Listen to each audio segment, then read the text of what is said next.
Et si je vous disais qu'un Noël, il y a bien longtemps, disparut presque des mémoires, non pas parce qu'il fut banal, mais parce que personne n'osait en parler? Une nuit où la neige recouvrit un crime si étrange que même le temps sembla vouloir l'effacer. Bonsoir à tous. Avant de plonger dans ce mystère, dites-moi dans les commentaires, quelle est votre ville? J'adore savoir d'où vous nous écoutez. Restez avec moi jusqu'à la fin, car je vous promets une révélation finale qui changera votre façon de voir Noël à jamais. La nuit était glaciale, et pourtant, le village semblait brûler d'une tension invisible. Les guirlandes de Noël scintillaient aux fenêtres, mais derrière chaque rideau, les habitants retenaient leur souffle, car ce soir-là, personne n'attendait seulement le Père Noël. Une peur sourde rôdait dans l'air givré. À minuit moins 5, les cloches de l'église s'ébranlèrent avec une lenteur inhabituelle. Leur son résonnait, lourd et presque funèbre, au lieu de joyeux. Les fidèles, déjà assis dans les bancs, échangèrent des regards troublés. Quelque chose, tous le sentaient, n'allait pas se passer comme prévu. Dans le cœur, le prêtre tremblait en ajustant sa soutane. Il avait officié plus de 20 messes de Noël, mais jamais il n'avait éprouvé cette angoisse glaciale. Ses yeux se posèrent sur l'autel, recouvert d'un linge immaculé. Une intuition obscure lui disait que ce drap blanc ne resterait pas pur bien longtemps. Au même moment, une bourrasque de neige fit claquer les portes de l'église. Le vent s'engouffra, éteignant plusieurs bougies. L'assemblée se tourna d'un seul mouvement, découvrant dans l'ombre une silhouette figée. C'était une femme, au visage pâle, les cheveux couverts de flocons, les yeux exorbités par la terreur. Elle n'avança pas. Ses lèvres s'ouvraient, mais aucun son n'en sortit. Puis, d'un geste tremblant, elle pointa l'autel. Un murmure parcourut les bancs. Personne n'osait se lever. Seule une vieille dame, assise au fond, observa attentivement la scène, avec un calme presque irréel. Miss Marple.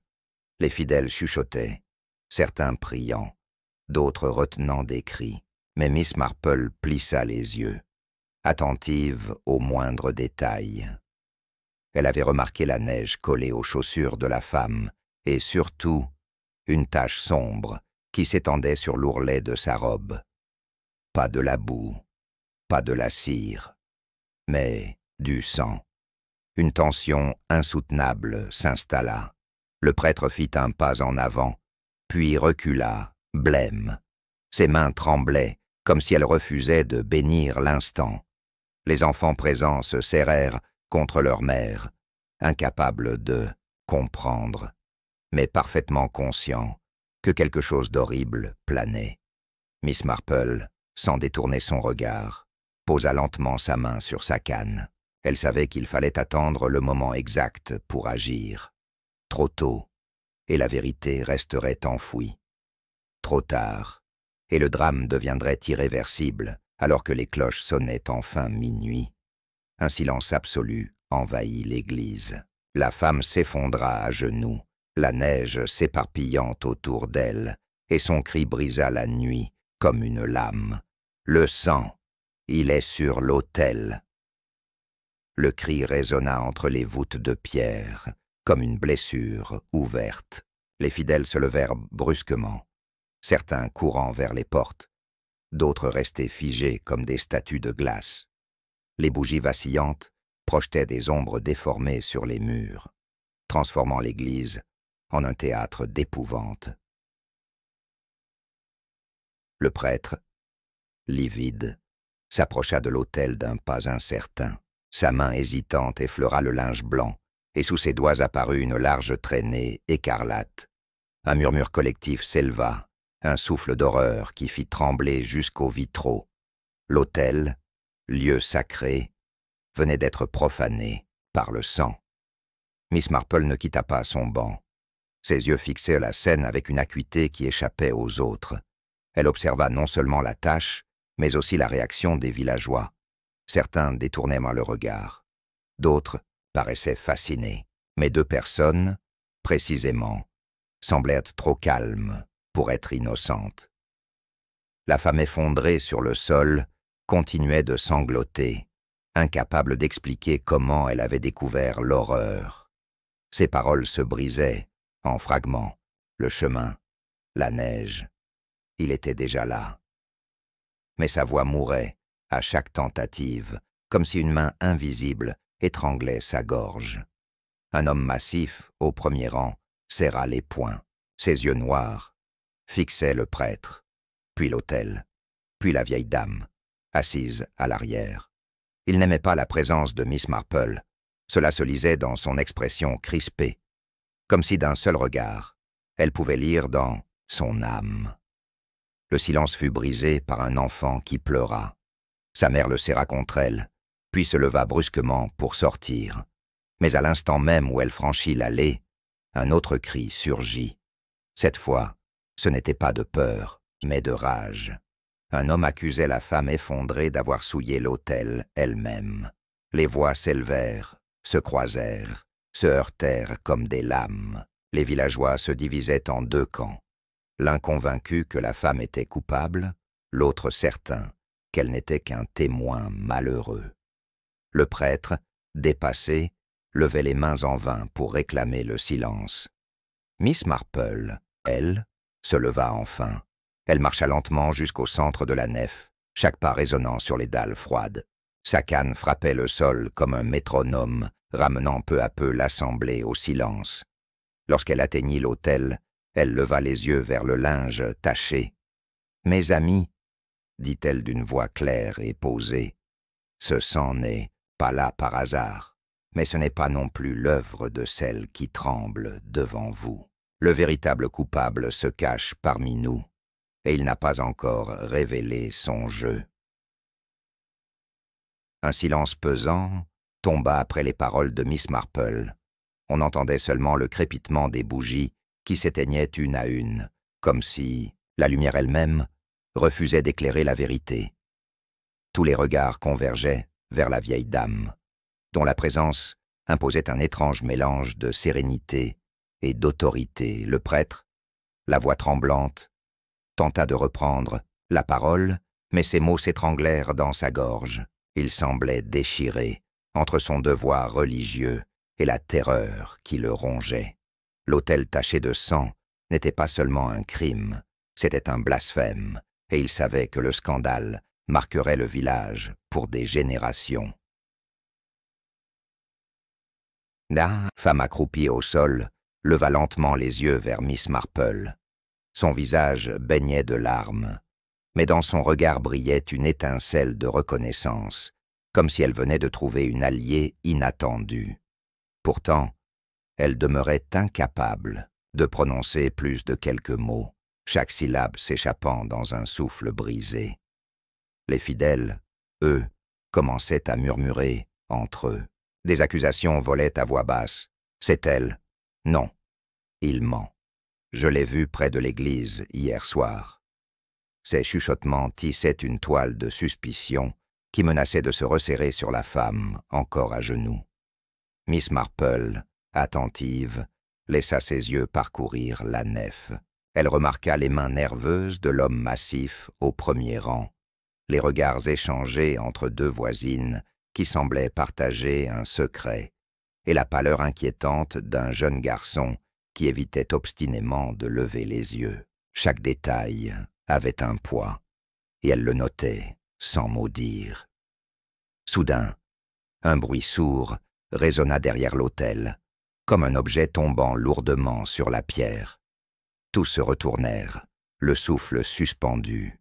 Le prêtre hésita, puis s'avança pour écarter le linge maculé. Sous l'autel, à moitié dissimulé dans l'ombre, reposait un chandelier renversé, et sa base portait elle aussi une trace rouge sombre. Un frisson parcourut l'assemblée. Si le sang était sur le chandelier, cela signifiait qu'il avait frappé quelqu'un. Mais qui? Et surtout, où était la victime? Le silence devint insupportable, plus oppressant que le froid extérieur. Chacun craignait de découvrir un corps dans l'église même. Le prêtre recula, incapables de soutenir la vue. Certains, fidèles, commencèrent à quitter leurs bancs, reculant vers les portes comme si l'air était devenu irrespirable. Mais Miss Marple fit un pas en avant, posant calmement sa main gantée sur le chandelier, comme pour le marquer de son sceau. « Invisible, ce sang, dit-elle d'une voix ferme, n'appartient peut-être pas à celui que vous croyez. Et si la victime n'était pas une simple âme innocente, mais quelqu'un que plusieurs d'entre vous avaient intérêt à voir disparaître ?» Ces paroles glacèrent l'assemblée, car chacun comprit qu'un secret de Noël venait d'être éventré. Le froid semblait s'infiltrer dans chaque recoin de l'église. Les vitraux colorés vibraient légèrement sous les rafales de vent, projetant des lueurs étranges sur les visages inquiets. La scène avait pris des allures de cauchemar figé, et pourtant, chaque seconde ajoutait une tension nouvelle. Miss Marple resta immobile, sa canne appuyée contre le sol. Elle observait le chandelier taché, mais surtout les réactions autour d'elle. Personne n'osait s'approcher. Ce simple objet inanimé semblait avoir acquis une aura de menace, comme s'il contenait en lui toute la vérité du crime. La femme agenouillée sanglotait toujours, ses mains crispées sur son manteau humide. Elle répétait faiblement qu'elle n'avait rien fait, que ce n'était pas son sang, mais sa voix se perdait dans le brouhaha. Quelques fidèles, ébranlés par la peur, exigeaient déjà qu'on appelle la police, d'autres qu'on enferme la malheureuse pour préserver la dignité du lieu. Le prêtre, au bord de l'évanouissement, tentait de retrouver une contenance, mais chaque fois qu'il levait les yeux vers l'autel souillé, ses lèvres se mettaient à trembler. Le sacré venait d'être violé, et il se sentait impuissant à redonner sens au silence. Au fond de la nef, l'homme massif fit un mouvement brusque, comme pour quitter l'église, mais Miss Marple, sans même tourner la tête, lança d'une voix calme. « Ne partez pas si vite, monsieur. Celui qui s'éloigne trop tôt est souvent celui qui a quelque chose à cacher. » Ces mots claquèrent dans l'air glacé, clouant l'homme sur place. Les regards se tournèrent vers lui. Il détourna la tête, serrant la mâchoire. Sa carrure impressionnante, autrefois synonyme de force et de respect, devint soudain une menace silencieuse. Le soupçon venait de changer de direction, et le murmure du public enfla de nouveau comme une vague. Soudain, un craquement résonna dans le silence. Tous se retournèrent vers le vitrail sud, où une fissure venait d'apparaître dans le verre, coloré. On aurait dit qu'une main invisible avait frappé de l'extérieur. La fissure dessinait une étrange croix sombre, et sous la lueur de la lune, elle paraissait presque saignée. Un enfant cria. Sa mère l'emporta précipitamment hors de l'église. Plusieurs fidèles les suivirent, incapables de supporter davantage ce climat d'horreur. Mais Miss Marple resta impassible, son regard fixé sur la fissure, comme si elle y lisait un indice que personne d'autre ne voyait. Elle s'avança d'un pas et dit d'une voix lente « Ce vitrail n'a pas cédé au hasard. Derrière ces couleurs brisées se cache quelqu'un ou quelque chose. Et je crois bien que ce Noël, mes chers amis, nous allons découvrir un secret que le monde entier avait intérêt à oublier. »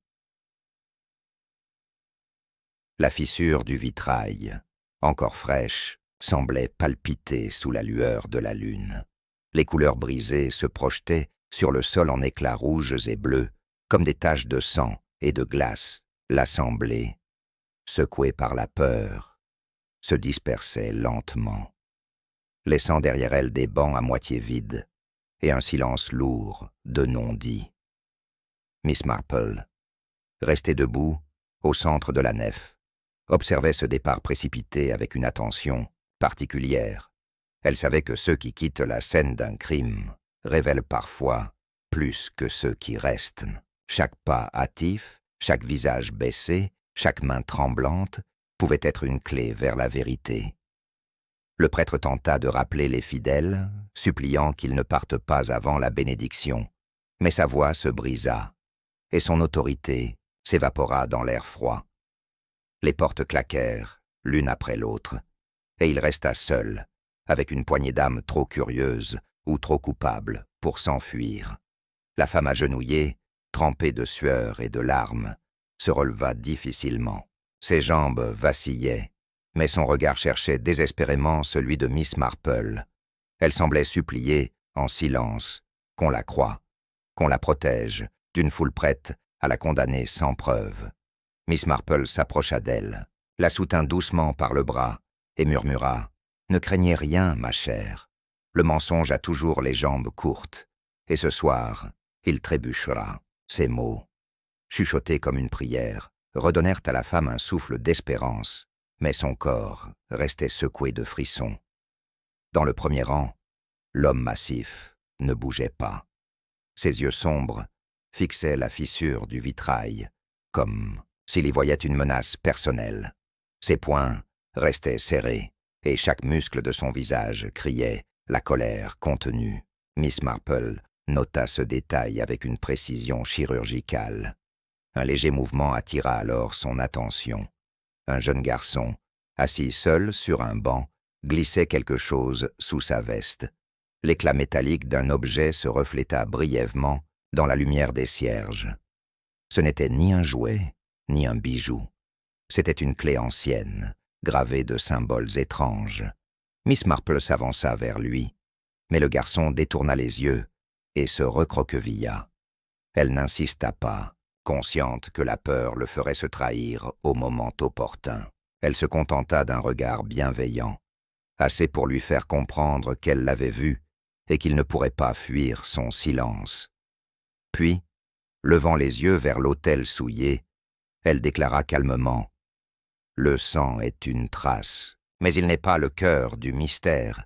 Ce qui se cache dans cette église est bien plus ancien, bien plus sombre, et il se dissimule peut-être sous ces bancs, où vous avez prié toute votre vie. » L'église n'était plus qu'un sanctuaire fissuré par la peur. Le vent s'engouffrait par la vitre brisée, portant avec lui des tourbillons de neige qui se déposaient sur les dalles comme un linceul. Ce qui restait était partagé entre la curiosité et l'effroi, incapable de quitter les lieux malgré la terreur qui les gagnait. Miss Marple observait le jeune garçon assis seul, ses doigts crispés sur sa veste sous laquelle elle avait aperçu l'éclat d'une clé. Ce détail la hantait, car les enfants, par leur innocence apparente, sont souvent les témoins involontaires des vérités les plus terribles. Elle savait que cette clé n'était pas un simple objet trouvé. Le garçon, les yeux baissés, semblait fuir tout contact. Sa respiration rapide et ses mains tremblantes le trahissaient. Lorsqu'elle s'approcha, il murmura presque inaudiblement « Je n'ai rien fait, c'est lui qui me l'a donné. » Mais sa voix s'éteignit aussitôt, comme s'il avait déjà dit trop. Les regards se tournèrent aussitôt vers l'homme massif du premier rang. Il serra les mâchoires, fixant le garçon avec une intensité menaçante. Ce lien soudain entre eux ne passa pas inaperçu. Plusieurs fidèles échangèrent des murmures angoissés. Sentant qu'une révélation était proche, Miss Marple posa une main légère sur l'épaule du garçon et répondit d'un ton apaisant. « Ne craignez rien, mon petit. Celui qui vous a confié ce fardeau cherchait à vous utiliser. Mais la vérité ne repose pas sur vos épaules. Elle repose sur ses mensonges. » Le garçon releva timidement les yeux vers elle. Les larmes oscillent. Le prêtre, toujours bouleversé, fit un signe de croix en répétant des prières rapides. Mais son regard n'était plus tourné vers l'autel. Il était fixé sur la clé que Miss Marple avait désormais sortie des mains du garçon. Ses lèvres murmurèrent un mot à peine audible. La crypte. Un frisson parcourut l'assemblée. Tous savaient que sous l'église s'étendait une crypte ancienne, rarement ouverte, dont l'accès était réservé à quelques dignitaires. Si la clé en provenait, alors le mystère prenait une dimension plus profonde encore. Plongeant dans les racines oubliées du village, l'homme massif bondit soudain de son banc et s'écria Ce n'est qu'une superstition. Personne ne doit descendre là-dessous. » Sa voix tonna, mais son excès de colère ne fit que renforcer les soupçons.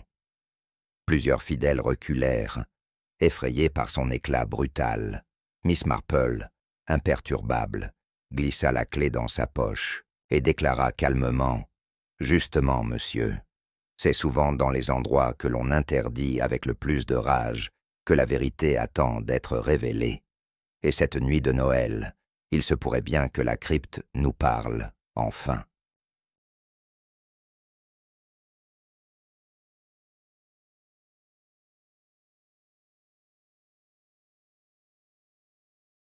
Le silence qui suivit les paroles de Miss Marple fut si dense qu'on aurait cru entendre battre le cœur de l'église elle-même.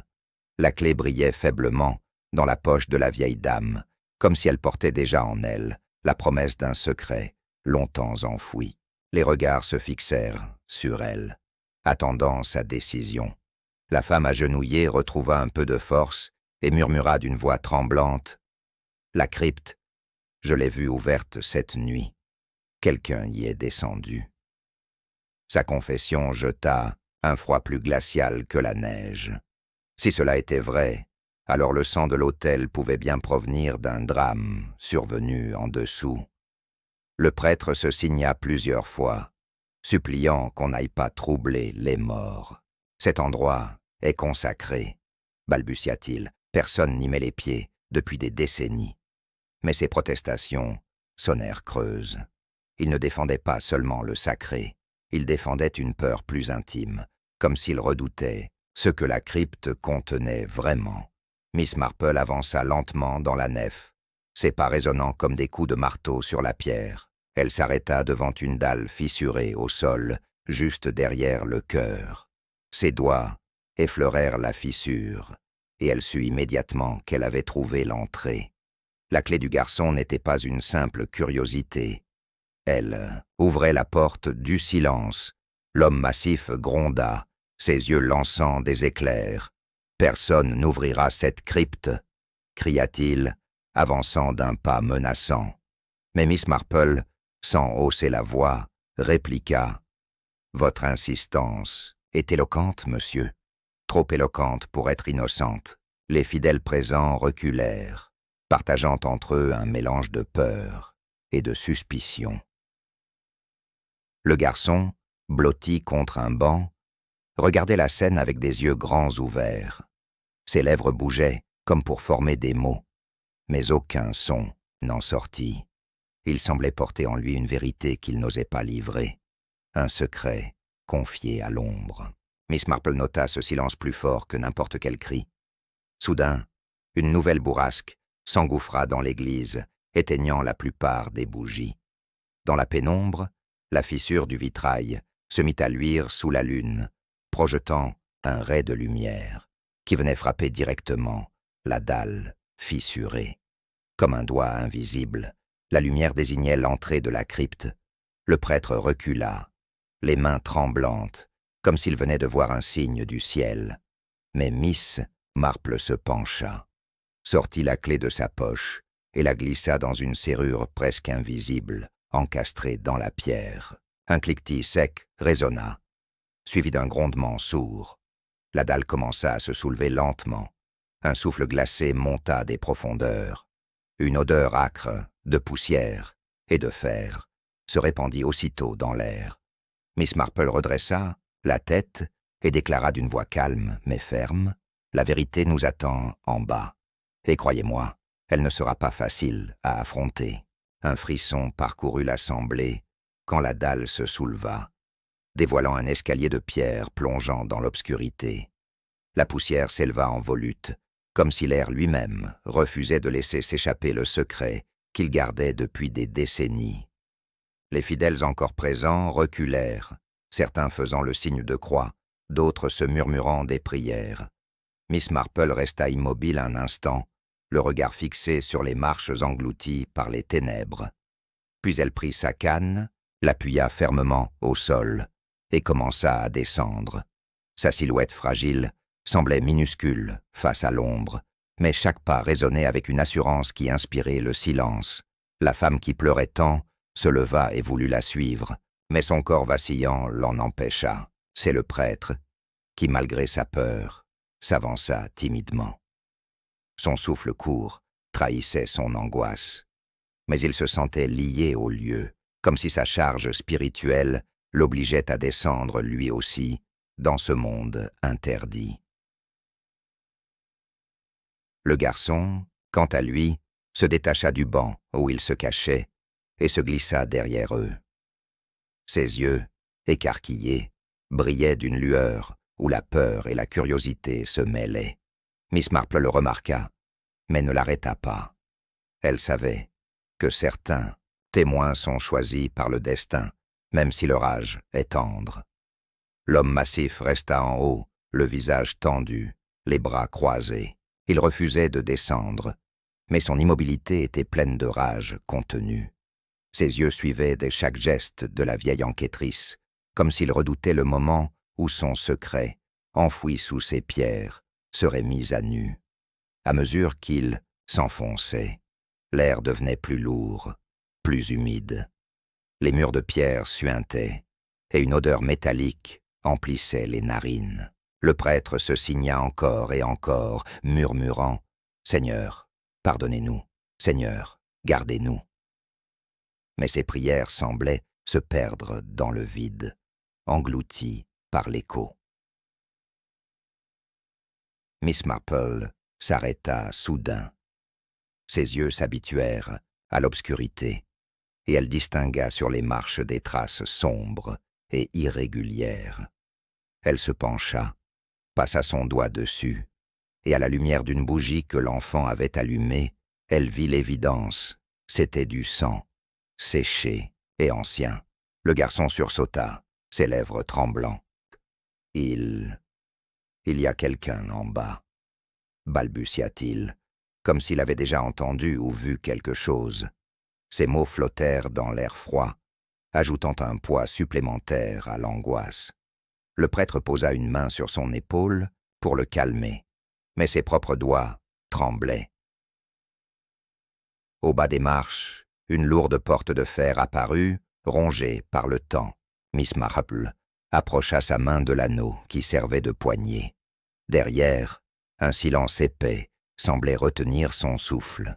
Elle inspira profondément et murmura « Ce que nous allons trouver ici n'est pas seulement une réponse. C'est une vérité que le monde avait choisi d'oublier. » La porte de fer s'éleva dans l'ombre, comme une sentinelle oubliée. Sa surface, rongée par la rouille, portait encore des symboles à moitié effacés, des croix, des cercles entrelacés, des gravures dont le sens avait disparu depuis longtemps. Miss Marple effleura le métal froid, sentant dans son silence la mémoire de plusieurs générations. Le prêtre recula, le souffle court. « Cette porte ne doit jamais être ouverte », murmura-t-il d'une voix blanche. Mais il n'avait plus l'autorité d'autrefois. Ses paroles n'étaient qu'un écho faible contre la détermination tranquille de la vieille enquêtrice. Elle saisit l'anneau de fer, et un grincement rauque déchira le silence lorsque la porte céda. Un courant d'air glacé jaillit, chargé d'une odeur de poussière et de fer. La flamme des bougies trembla, projetant sur les murs des ombres déformées. Le garçon sursauta, se blottissant contre la pierre, tandis que le prêtre murmurait des prières précipitées. Miss Marple, elle, resta imperturbable et franchit le seuil. La crypte s'ouvrit devant eux comme un gouffre de pierre. De lourdes colonnes soutenaient la voûte, et au centre se dressait un autel ancien, recouvert d'un linge noirci par le temps.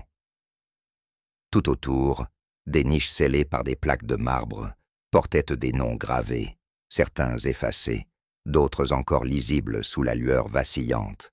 Mais ce qui glaça l'assemblée fut la découverte près de l'autel.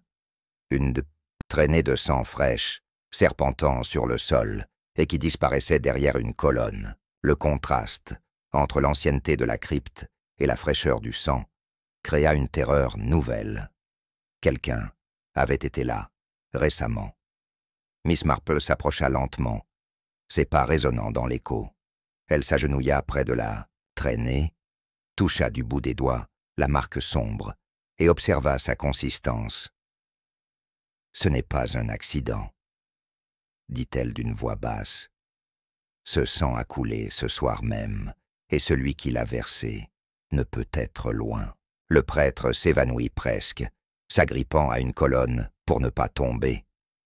Le garçon, lui, fixait la traînée avec fascination et horreur mêlées. Ses lèvres tremblaient, comme s'il reconnaissait quelque chose dans cette scène, mais il n'osa rien dire, ses yeux fuyant ceux de Miss Marple. Un bruit résonna soudain, un froissement discret derrière la colonne. Tous retinrent leur souffle. Miss Marple se redressa, leva la bougie et s'avança vers la source du son. Son visage demeurait impassible, mais ses yeux brillaient d'une détermination glaciale. Elle savait que la vérité se tenait là, à portée de main. Lorsqu'elle contourna la colonne, son regard rencontra enfin l'horreur.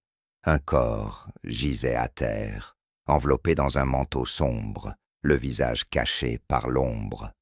Le silence de la crypte s'épaissit encore, tandis qu'elle murmurait « Voilà celui que le monde avait choisi d'oublier et qui revient, ce soir, réclamer justice. » Le corps gisait immobile, son manteau sombre, absorbant la lumière fragile des bougies. La traînée de sang qui menait jusqu'à lui formait comme une signature macabre sur les dalles froides. Miss Marple s'accroupit avec lenteur, écartant un pan de tissu pour révéler le visage caché. L'air de la crypte sembla se figer, chaque respiration suspendue. Lorsque la lumière toucha enfin les traits du mort, un murmure d'effroi secoua ceux qui étaient descendus. C'était le visage d'un homme connu de tous dans le village, un notaire respecté, gardien des secrets et des testaments, celui que l'on consultait toujours dans les affaires importantes. Sa mort ici n'était pas seulement un crime, c'était un tremblement de terre moral. Le prêtre chancela et recula d'un pas, se signant frénétiquement. « Mon Dieu, pas lui !» balbutia-t-il, incapable de détacher son regard du cadavre. La femme qui avait hurlé la première se mit à pleurer de nouveau, cette fois d'une terreur muette, ses mains serrées contre sa bouche pour contenir un cri. Miss Marple, au contraire, resta d'un calme presque glaçant. Elle observa le corps avec minutie. Les traces, sur les poignets, indiquaient une lutte, mais il n'y avait aucune arme visible. Seul un détail attira immédiatement son attention. Un papier froissé dépassait de la poche du mort, taché de sang, mais encore lisible. Elle le retira avec soin et déplia la feuille. C'était un document officiel, un testament rédigé récemment. Les noms inscrits dessus firent trembler la vieille enquêtrice. Plusieurs des personnes présentes dans l'église figuraient dans la liste des héritiers, y compris l'homme massif du premier rang. Le garçon qui observait la scène en silence désigna du doigt le papier et murmura « Je l'ai vu. Il parlait avec lui hier soir, près de l'église. » Ces mots tombèrent comme des pierres dans la crypte. Tous comprirent que le lien entre le mort et l'homme massif venait d'être dévoilé. L'homme, pris de colère, rugit. « Mensonge, cet enfant invente. » Sa voix résonna contre les murs, mais sa fureur le trahissait davantage qu'elle ne le défendait. Ses yeux noirs évitaient ceux de Miss Marple, comme s'il craignait que son regard perce les ténèbres de son âme. Vieille enquêtrice leva la main pour ramener le silence. Quand la colère précède les explications, elle devient le plus cruel des aveux. Dit-elle avec douceur. Ces mots frappèrent l'assemblée plus fort qu'un coup de marteau. Tous fixaient désormais l'homme massif avec suspicion, certains reculant de peur qu'il n'éclate de violence. Mais Miss Marple ne l'accusa pas directement.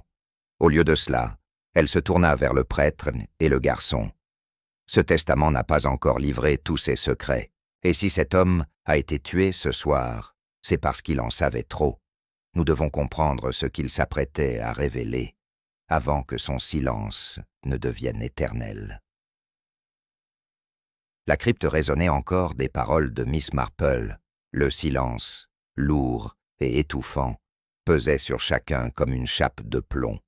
Le testament taché de sang tremblait entre ses doigts, et pourtant ses yeux demeuraient clairs, sondant les âmes présentes, comme si elles étaient aussi lisibles que le papier froissé. Le prêtre, le visage défait, s'avança d'un pas incertain. « Ce document, je l'ai vu, » murmura-t-il. Le notaire me l'avait montré en secret. Il disait qu'il contenait un héritage maudit, une vérité qui ne devait pas sortir en plein jour. Ces mots, loin d'apaiser, ne firent qu'exciter davantage les soupçons. L'homme massif éclata alors d'un rire amer. « Maudit ou pas, ce papier ne vaut rien. Vous accusez sans preuve, » cria-t-il. Mais ses yeux s'assombrissaient, et sa voix tremblait d'une colère qu'il ne parvenait plus à contenir. Son visage rougeoyant le trahissait, et plus il s'emportait, plus le doute devenait certitude. Le garçon, resté dans l'ombre, parla timidement, mais avec une clarté qui glaça l'assemblée. Je l'ai entendu dire qu'il voulait cacher quelque chose dans la crypte, et que personne ne devait jamais le trouver. Tous se retournèrent vers lui, stupéfaits. Ces mots avaient bas la force d'une confession indirecte. Miss Marple s'approcha alors de l'autel ancien, ses doigts caressant la pierre usée. Elle remarqua une fissure dans la base, et s'agenouillant, elle en retira un petit coffret dissimulé. La poussière l'enveloppait comme un suaire, mais la serrure portait encore des marques récentes. Quelqu'un l'avait ouvert, puis refermé. Cette nuit même, elle plaça le coffret sur l'autel et déclara d'une voix ferme « Voilà ce que l'on voulait protéger par le mensonge, par le sang et par la peur. Mais les secrets, tôt ou tard, réclament d'être dévoilés. » Ces mots firent frissonner les fidèles, qui se rapprochèrent avec appréhension. Le prêtre tomba à genoux, priant à voix haute, comme s'il redoutait que l'ouverture de l'objet attire une malédiction. Mais Miss Marple n'hésita pas. Elle força le couvercle, qui céda dans un grincement. À l'intérieur, un parchemin jauni reposait, accompagné d'un crucifix brisé, dont le métal terni portait encore des traces sombres. La vieille enquêtrice déroula le parchemin et lut à voix basse. Les mots révélaient une vérité enfouie, un crime ancien, commis dans ce même village, à Noël, des décennies auparavant.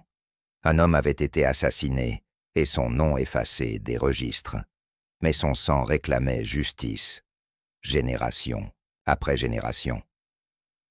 Miss Marple leva les yeux vers l'assemblée et dit calmement « Le mort de ce soir n'est qu'un écho. Ce que nous tenons ici, c'est la preuve que le crime d'hier hante encore le présent. Et tant que la vérité n'aura pas éclaté, ce village restera prisonnier d'une nuit de Noël que le monde a voulu oublier. » Le parchemin tremblait légèrement entre les mains de Miss Marple.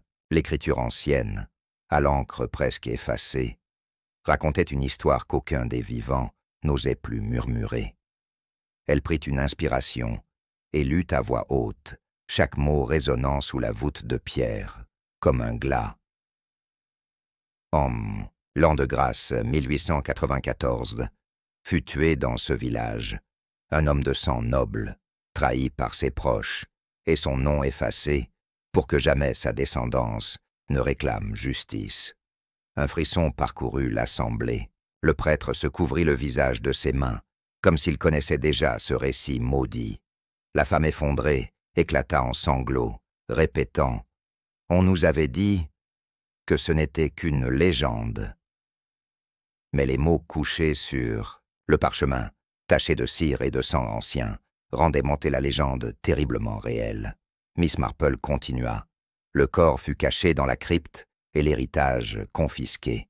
Ceux qui avaient donc juré de protéger son nom jurèrent au contraire Le silence, scellant leur crime dans la pierre et dans la peur. Elle reposa le parchemin sur l'autel et laissa planer un silence chargé de stupeur. Le garçon, les yeux écarquillés, demanda d'une voix fragile « Est-ce que c'est lui qui revient ?» Son innocence toucha les cœurs, mais aussi glaça les plus superstitieux. Dans ce silence, on aurait presque pu croire que les pierres elles-mêmes retenaient un souffle vengeur. L'homme massif serra les poings, ses yeux lançant des éclairs. « Assez de vos contes, » rugit-il. « Personne ne peut prouver que cette histoire concerne ce village. » Mais ces mots résonnaient comme une défense désespérée. Son visage ruisselait de sueur malgré le froid, et sa voix trahissait plus de peur que de colère. Miss Marple s'avança d'un pas vers lui, son regard perçant comme une lame. « Mais vous savez, n'est-ce pas ?» dit-elle doucement.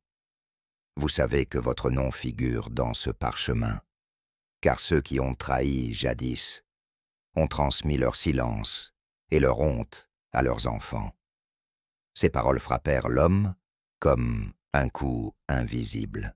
Le prêtre, le souffle coupé, finit par murmurer « J'ai vu ce nom sur les registres de la paroisse. On l'a effacé, gratté, mais la trace demeure. » Ces mots firent l'effet d'un coup de tonnerre. Tous comprirent que le sang versé cette nuit n'était pas un hasard. Il s'agissait d'un héritage de haine et de trahison. La femme à genoux gémit. Alors tout recommence. Le crime, le silence et la vengeance. Ses sanglots résonnaient dans la crypte comme ceux d'un cœur funèbre. Certains fidèles se serrèrent les uns contre les autres, comme si les ombres autour d'eux allaient moins soudain prendre vie. Miss Marple posa la main sur le parchemin et déclara avec gravité « Le passé a été bâillonné, mais le sang a retrouvé sa voix. Et ce soir, la vérité est montée des profondeurs. Le meurtre d'aujourd'hui n'est que le miroir d'un meurtre ancien. Et tant que nous n'aurons pas nommé le coupable, l'histoire continuera de se répéter. » L'air de la crypte était devenu irrespirable. La révélation du parchemin flottait encore, comme une condamnation suspendue au-dessus de tous. Les yeux se tournaient peu à peu vers l'homme massif, dont la silhouette imposante paraissait soudain, accablé par un fardeau invisible. Miss Marple s'approcha de lui avec une lenteur calculée, ses pas réguliers résonnant sur la pierre. Elle ne parlait pas encore, laissant le silence peser comme une épreuve. L'homme se raidit, les mâchoires serrées, comme un animal acculé prêt à mordre pour sa survie. Enfin, elle dit d'une voix claire « Votre famille est citée dans ce document. Vos ancêtres ont participé au crime de jadis. Et ce soir, vous portez encore leur héritage, celui du mensonge et du sang. » Ces mots tombèrent comme des pierres, et nul ne put douter de leur justesse. Le prêtre blême confirma, d'une voix hésitante, « Je l'ai vu dans les archives. Votre nom apparaît, puis il est barré. On a tenté d'effacer votre lignée de la mémoire, mais le silence n'efface jamais vraiment la vérité. » Un murmure parcourut l'assemblée. Les visages se fermèrent, certains reculant, d'autres fixant l'homme avec une peur croissante. Il n'était plus un voisin, ni un fidèle. Il devenait le descendant maudit d'une trahison ancienne, celui qui avait tenté de protéger par la force ce qui aurait dû rester enterré. L'homme éclata alors. « Oui, oui, c'est vrai. » rugit-il, ses poings serrés. « Mon grand-père m'a raconté la vérité avant de mourir. Il m'a dit que notre famille devait porter ce secret, que personne ne devait jamais l'apprendre. Vous ne comprenez pas. Si la vérité sort, c'est tout notre nom qui sera détruit. » Son aveu, craché dans la crypte, résonna comme un coup de tonnerre. Mais Miss Marple ne recula pas. Son regard, calme et perçant, resta fixé sur lui. Ce n'est pas la vérité qui détruit les hommes, répondit-elle doucement.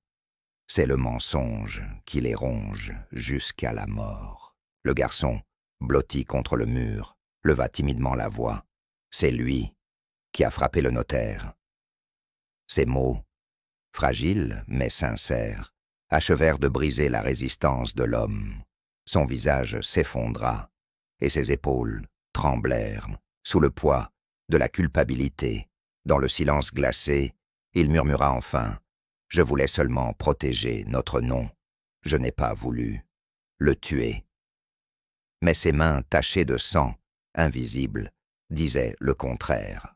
Le crime ancien venait de trouver son reflet et le cercle de la nuit de Noël maudite se refermait. La confession de l'homme résonnait encore dans la crypte, suspendue comme une cloche invisible. Ses épaules massives s'affaissèrent, et sa voix rauque se brisa. La façade d'orgueil et de colère venait de tomber, révélant un être rongé par la honte et la peur. Miss Marple ne détourna pas le regard. Elle s'approcha lentement, posant une main légère sur sa canne, comme si elle rendait un verdict. Sa voix, calme et ferme, s'éleva. « Vous avez voulu protéger votre nom, mais vous l'avez sali davantage en répétant le crime de vos ancêtres. Ce soir, vous avez scellé vous-même votre condamnation. » Le prêtre, pâle comme la cire, s'agenouilla devant l'autel brisé et pria à voix haute, implorant le pardon pour le village et pour l'âme perdue du notaire. Ces paroles, au lieu d'apaiser, semblaient souligner la gravité de la faute. Les bougies vacillèrent, comme si même la flamme hésitait à demeurer dans un lieu si souillé. La femme, témoin désespéré, se mit à crier. « Vous voyez, si je n'ai rien fait, je ne suis pas coupable. » Ses larmes jaillirent, comme une délivrance, et certains fidèles, enfin convaincus, se rapprochèrent d'elle pour la soutenir. L'ombre de la suspicion glissa hors de ses épaules pour se fixer définitivement sur l'homme massif. Le garçon, toujours tapi contre le mur, regardait la scène avec des yeux immenses. Il venait d'assister à la chute d'un homme, mais aussi à la fin d'un silence qui avait pesé sur plusieurs générations.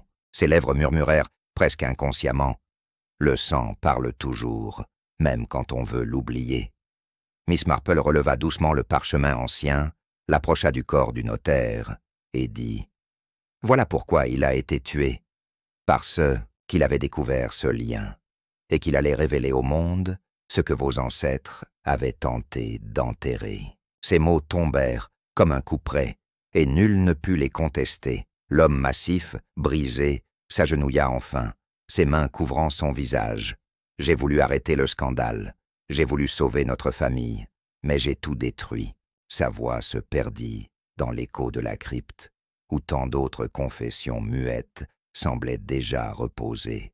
Miss Marple, sans triomphe ni colère, répondit simplement. La vérité finit toujours par trouver son chemin, et parfois, elle choisit la nuit de Noël pour naître à nouveau.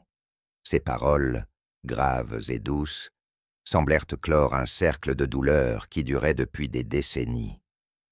Alors que le silence retombait, on entendit au loin les cloches de minuit résonner encore, comme un rappel que le monde à l'extérieur continuait de célébrer la paix, ignorant qu'ici, sous la pierre, une justice venait de renaître. La crypte retomba dans un silence pesant après les dernières paroles de Miss Marple. L'homme massif, agenouillé, n'avait plus de force pour se défendre. Ses aveux suffisaient à sceller son sort, et chacun comprit qu'il ne sortirait pas indemne de cette nuit. La vérité, plus lourde que les pierres de l'église, l'avait écrasé.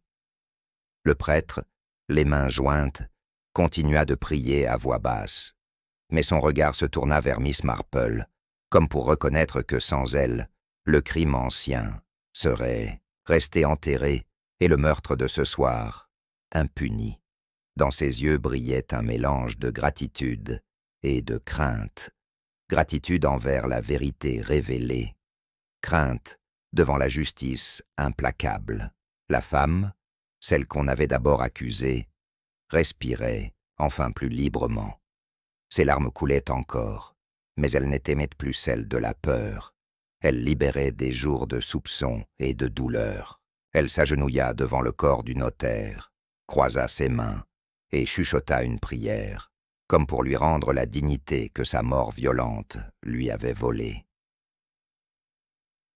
Le garçon, toujours près du mur, tenait ses petits poings serrés. Ses yeux reflétaient la gravité de ce qu'il avait vu. Il venait de découvrir que le mal pouvait se cacher derrière les visages familiers, mais aussi que la vérité pouvait naître même dans la nuit la plus sombre. Miss Marple posa une main légère sur son épaule, et il sut qu'il n'était plus seul. Miss Marple reprit alors le parchemin ancien, le roula soigneusement et le déposa dans le coffret ouvert. « Que ceci ne soit plus un secret maudit, dit-elle. Que l'histoire soit connue, afin que plus jamais la haine ne se répète. » Ces mots résonnaient comme un jugement, mais aussi comme une libération pour tout le village. Le prêtre hocha la tête, comprenant qu'il aurait désormais la charge de proclamer cette vérité, même si elle ébranlait la mémoire collective. L'Église, souillée par le sang et les mensonges, devait redevenir un lieu de lumière. Mais cette rédemption ne pouvait naître que de la transparence, et non du silence. À cet instant, les cloches sonnèrent de nouveau dans la nuit. Leur mélodie, claire et profonde, remonta de la crypte jusqu'aux voûtes, puis se répandit au dehors.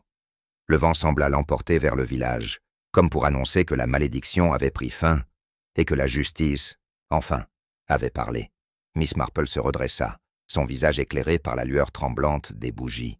« Ce Noël restera gravé dans vos mémoires, » dit-elle doucement.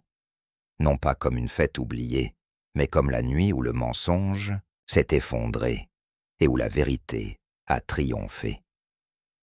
Et lorsque tous quittèrent la crypte, laissant derrière eux la pierre froide et le secret mis à nu, chacun sut que cette nuit ne serait jamais racontée comme les autres, car c'était bien la nuit de Noël que le monde avait voulu oublier.